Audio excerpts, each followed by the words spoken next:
பாடியஸ்டோட episode அரசி வெளியே கூட்டிகிட்டு போகிறாங்க. ஆனால் எதுக்குன்னா இது அரசிமா நம்ம ஒரு இடத்துக்கு போக போகிறோம், நீ வா அப்படின்றாங்க. எதுவும் பேசக்கூடாதுன்னு வாங்க. எங்கே போகிறீங்க? நானும் வரட்டுமா? நானும் என் தங்கச்சி வெளியே போகிறோம், அது சர்ப்ரைஸ், நானும் வரட்டுமா? அதெல்லாம் ஒன்றும் தேவையில்ல அண்ணன், அண்ணியை கூப்பிட்டுக்கோண்ணே. வண்டியில் போக முடியாது, ஆட்டோவில் போகலாம். வேண்டான்னு சொல்கிறதுல நான் என் தங்கச்சியை கூட்டிகிட்டு போகணுன்னு மயில் அவாய்ட் பண்ணிட்டு அங்கேருந்து அரிசி கூட்டிகிட்டு போகிறாங்க. அப்போ மயிலும் ஃபீல் பண்ணிட்டு இருக்காங்க. கடை கூட்டிகிட்டு வராங்க. அண்ணன் அப்பா திட்டு போகிறாருன்னு. ஏற்கனவே அம்மா வந்தாலுமே இங்கே கோவப்படுவார், அதெல்லாம் அப்பா திட்ட மாட்டார். வாண்டாங்க. எப்படிமா இருக்க? நல்லா இருக்கேன் தாத்தா. நீ ஏமா தலையை கீழே குனிற? நீ தலை நிமிர்ந்து நிற்கணும் அப்படின்ட்டாங்க. பாண்டி வந்ததும் அப்பா நான் தான்ப்பா கூட்டிகிட்டு வந்தேன், அரசு வீட்டில் இருக்க ஒரு மாதிரி இருக்குடே, நான் என்ன நினைக்க போகிறேன் அரசி? அதெல்லாம் ஒன்றும் இல்லைம்மா, நீ தங்கம் வந்து உட்காருவா அப்படின்ட்டு சேரில் உட்கார வைக்கிறாங்க. ரொம்ப ஹாப்பியாக இருக்கிறாங்க. இங்கே பார், நீ எதுக்கும் கவலைப்படக்கூடாது, உனக்கு என்ன வேணும் இரு வரேன்னு சொல்லிட்டு ஜூஸ் எடுத்துகிட்டு வந்து கொடுக்குறாங்க. டே ஃபேன் போடுறேன் அப்படின்வாங்க. ஒரு கஸ்டமர் வராங்க, அமௌண்ட் அங்கே சில்லறை கூட அப்படின்வாங்க. அரசியை கொடுக்குறாங்க. இப்படி நீ தைரியமாக இருக்கணும், இதெல்லாம் நினச்சி நீ பயப்படக்கூடாது அப்படின்ட்டு நிறைய அட்வைஸாக பண்ணிட்டு இருக்காங்க பாண்டியன். அதுக்கப்புறமா அண்ணன் இது செந்திலனோட ஆஃபீஸா? ஆமாண்டாங்க, அங்கே இருக்கான் பாருன்னுவாங்க. நல்லா இருக்கு அண்ணன், நல்லா ஒர்க் பண்ணதில்லை அப்படின்வாங்க. அப்புறம் பார்த்தா கதிர் வந்து 2 பேர் தோல் மேலே கையை போட்டுக்கிறாங்க. அண்ணன் நீ எப்படி? நீங்கள் நினச்சிங்க நான் இல்லைன்ட்டு அதான் நான் வந்துட்டேன் அப்படின்வாங்க. எப்படி அண்ணனை பார்க்க எப்படி இருக்குது? சூப்பராக இருக்குடா அப்படின்னு பேசிட்டு இருக்காங்க. செந்தில் உங்களை பார்த்துட்டு 3 பேர் வந்திருக்கீங்க, சும்மா நம்ம வெளியே ஒரு ரவுண்ட்ஸ் போகலாம் தான்றாங்க.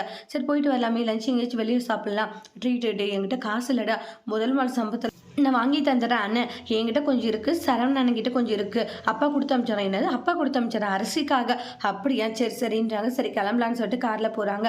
ரொம்ப ஹாப்பியாக பாட்டு பாடுறாங்க. ஓ நீங்கள் பாட்டெல்லாம் பாடுவீங்களா? எல்லாம் பிரமாதமாக பாடுவோன்ட்டு ரொம்பவே க்யூட்டாக பாட்டு சாங்ஸ்ன்ட்டு இது மாதிரி என்ஜாய் பண்ணிட்டு இருக்காங்க. ஹோட்டலில் வந்து என்ன புக் பண்ணணுவாங்க. ஐயோ என்ன இம்மட்ட ரேட்டாக இருக்குது, ரேட்டை பற்றி கவலைப்படாத அரசி, நீ புக் பண்ணுன்றாங்க. இல்லைன்னு அது வந்து கவலைப்படாதுன்னு சொல்கிறேன்ல, நீ சரிப்பட்டு வர மாட்டேன்ட்டு சரவணனி வந்து இது மாதிரி வந்து பிரியாணி இன்னும் ஆம்லேட் இது மாதிரி நிறைய வெரைட்டியாக சொல்கிறாங்க. எல்லாம் ஷேர் பண்ணி சாப்பிட்றாங்க. இங்கே கொல்லி அக்கா வந்துருந்தா நல்லா இருந்திருக்குன்றாங்க. நான் கால் பண்ண பிஸி போல, அதான் நான் விட்டுட்டேன், விடுமா இன்னொரு டைம் பார்த்துக்கலான்னு சரவணன் சொல்கிறாங்க. என்னாச்சு? இல்லை நடந்த விஷயத்தை தெரிஞ்சால் நீங்கள் கவலைப்படுவீங்கன்னு நினச்சேன், ஆனால் என் மேலே இந்தளவுக்கு கேரிங்காக இருக்கீங்க அரசி, உன் மேலே தப்பு இல்லை, அப்புறம் ஏன் நாங்கள் இப்படி பண்ண போகிறோம்? நீ தங்கச்சி அப்படி இருக்கும்போது உங்களை தப்பாக நினைக்க மாட்டோம், நீ சாப்பிட்டுட்டு ஊட்டி விட்டுட்டு நிறைய விஷயங்களும் பேசி ஹாப்பியாக இருக்காங்க. மயில் காஃபி எடுத்துகிட்டு வராங்க. நீ எதுக்குமா எடுத்துகிட்டு வந்தான்னு பாண்டி கேட்குறாங்க. கோமதி எடுத்துகிட்டு வர சொன்னல, ஏங்க நான் தான் போட்டு வச்சா அவள் எடுத்துகிட்டு மட்டும்தான் வந்தா, அத்தை எந்த வேலையும் வைக்கிறது இல்லை மாமான்னு வாங்க. சரி சரிமான்றாங்க. அப்புறமா நான் வெளியே கிளம்புறமான்றாங்க. கோமதி அவனை நிற்க சொல்லுவாங்க. எங்க நின்ட்டான் தெரியுதுன்றாங்க. அடுத்து என்ன நீ ஆரம்பிக்கலான்னு இருக்கான்னு வாங்க, லைஃப்லன்னு வாங்க. அதுக்கு வந்து எதுவுமே பேசாத இருப்பாங்க. கேட்கறேன்லான்னு வாங்க. உடனே ஒரு ட்ராவல்ஸ் ஆரம்பிக்கலான்னு இருக்காங்க அப்படின்ட்டு ராஜி சொல்லிட்டு இருக்காங்க. என்ன பேசிட்டு இருக்கா? டேய் சொல்கிறவளையாச்சும் பொறுமையாருடா அப்படின்வாங்க. லோனுக்கு அப்ளை பண்ண லோன் கிடைக்கிறது கஷ்டம், சரி நான் உனக்கு உதவி பண்ணுறேன், அதெல்லாம் வேண்டாம். ஏன் பெற்றவங்களோட உதவியே வேண்டாம்னு நினச்சிட்டு இருக்கேன் என்ன அப்படின்றாங்க. நாங்கள் உதவி பண்ணுறோன்ற மாதிரி சொல்லிட்டு இருக்காங்க பாண்டியன். ஆனால் கதிர் இருந்துட்டு அதெல்லாம் வேண்டாம், நீங்கள் கஷ்டப்பட்டு வந்தீங்களா அதே மாதிரி நான் வந்துக்கிறேன்றாங்க. டேய் லோனுக்கு நான் ஏற்பாடு பண்ணுறேன், சும்மா தேவையில்லாதெல்லாம் பேசிட்டு இருக்காது அப்படின்னு பாண்டியன் கோவப்பட்டுக்கிட்டு இருக்காங்க. ஆனால் எங்கள் பாண்டிய உதவி செய்கிறத நினச்சி ராஜிக்கு ரொம்ப ஹாப்பியாக இருக்குது.